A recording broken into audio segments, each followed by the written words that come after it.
Hello বন্ধুরা, সবাই কেমন আছো? আশা করি সবাই ভালো আছো।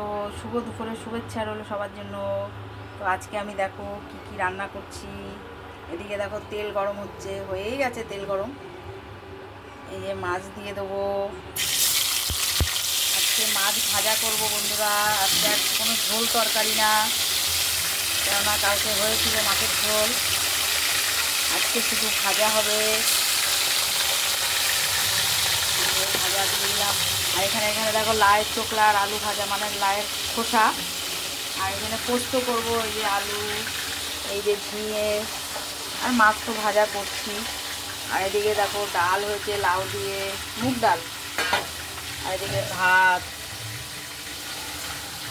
এই যে আজকে শুধু এই করলাম, আজকে আর কোনো ঝোল তরকারি করি নাই। তো করি রোজ। আমাদের ঘরের লোক আবার লাউ দিয়ে ডাল খেতে খুব ভালো খায়, বাসে আর কি। এই জন্য লাউ দিয়ে ডাল করতে হলো। আমার ভিডিওটা যদি ভালো লাগে একটু লাইক কমেন্ট করবে, শেয়ার করে পাশে থাকবে। সবাই ভালো থেকো। ভিডিওটা এখানেই শেষ করছি।